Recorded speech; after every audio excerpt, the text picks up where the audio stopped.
to that kind of attack than losing fuel in case their fuel bladders were hit. Commander Alan Armstrong, Big Al, he's current United States Navy commander from Naval Air Station, Oceana, Virginia. Now, ladies and gentlemen, here comes the bent wing bird. Take a look.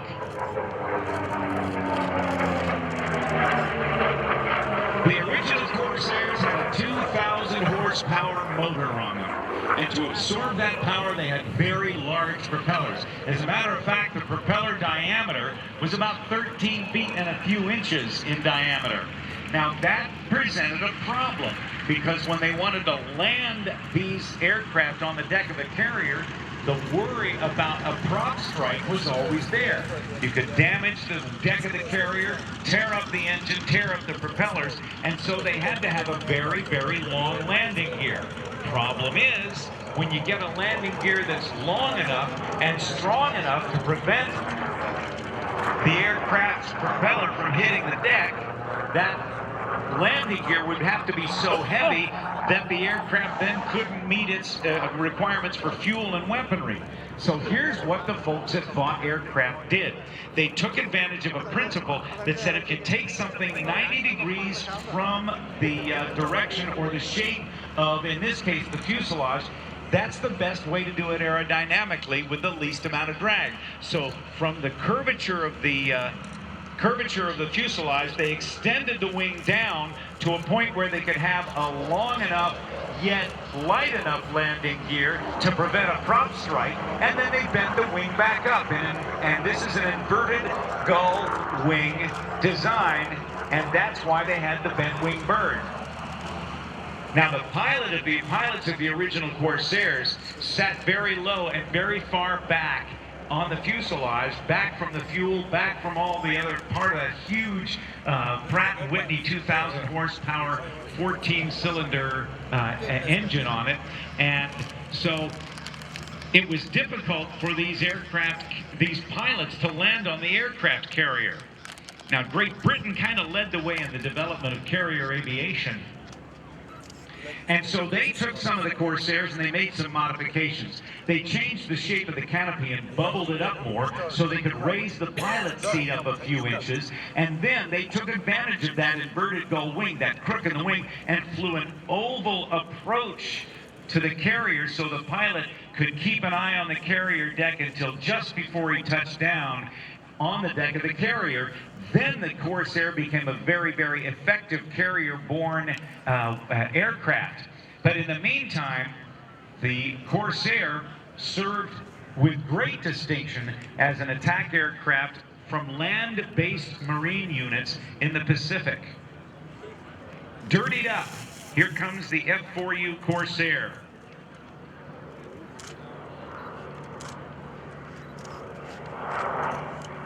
Let's listen.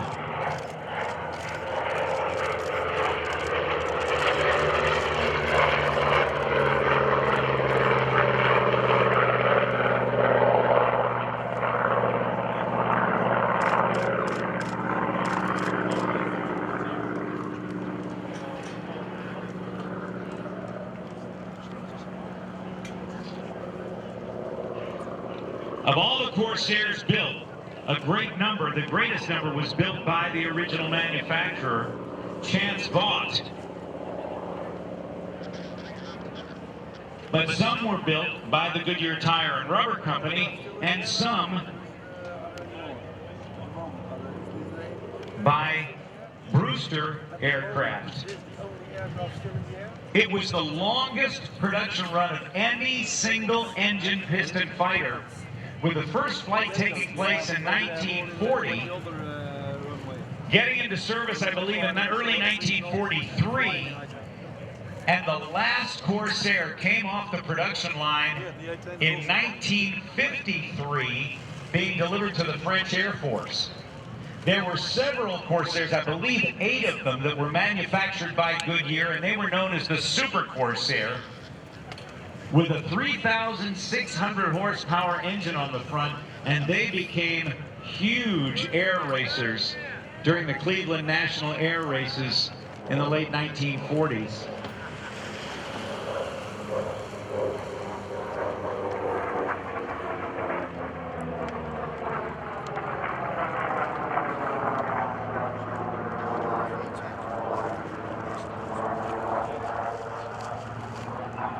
love the sound of the round engines that we're hearing.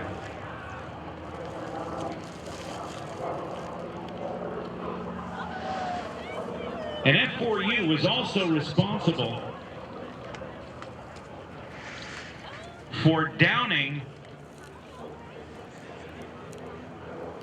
a Russian MiG flown by a North Korean pilot during the Korean War on September 10th of 1950. Captain Jesse Vollmer was flying a Corsair and engaged a MiG and then shot him down, and then was pounced by 4 other MiGs, and then he was shot down.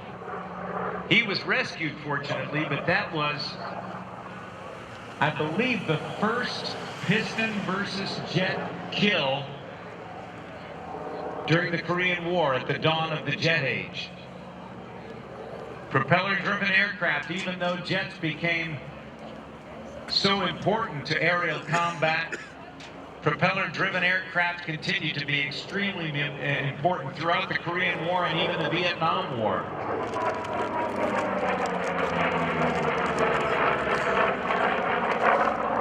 Depending on the model of the Corsair, the top speeds ranged anywhere from 417 miles per hour to some that report a top speed of about 470 miles per hour.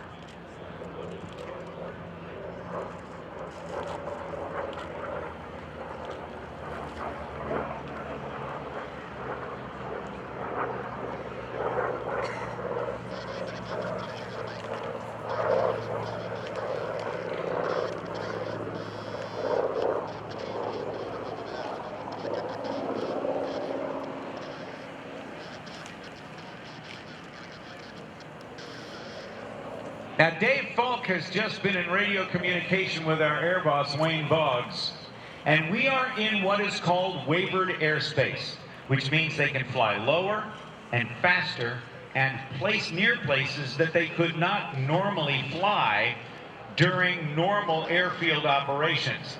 Right now, see that tower over there, the control tower? It's the target for the Corsair. They say, send the Corsair over here. We want, permission to buzz the tower? Go ahead, Ghost Rider, and patterning full now. They just got a good look at it. And the fun thing is, it's totally legal. How about a nice round of applause for Dave Falk?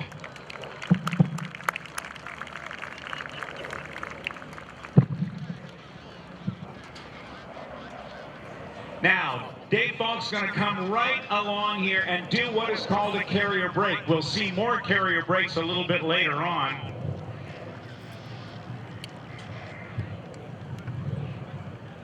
The carrier brake was used to get lots of airplanes in the pattern and setting up to land on the deck of a carrier during flight operations. The carrier and its associated other surface ships were at their most vulnerable during carrier operations, during flight operations, because they had to be pointed into the wind.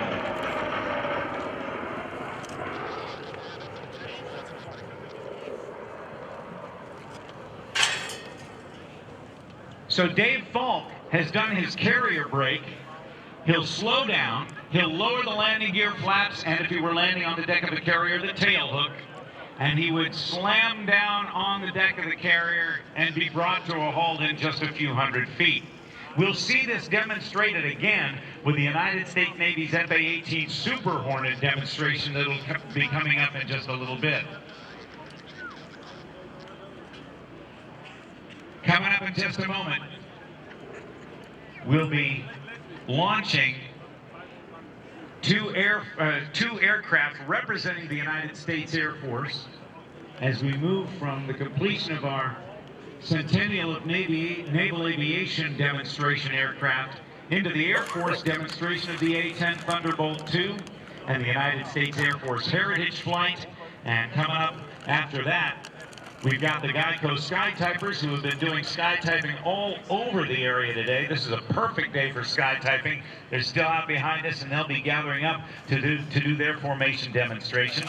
Then we'll be bringing back John Moore, Skip Stewart, for the 10 Sticks of Dynamite demonstration.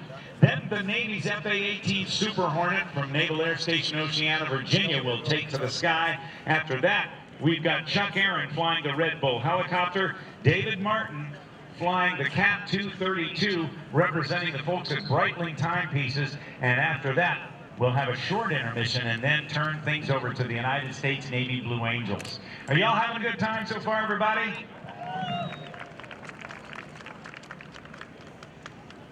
We'll also have a demonstration, an aerobatic demonstration by the F-8F Bearcat that we saw flying just a bit ago.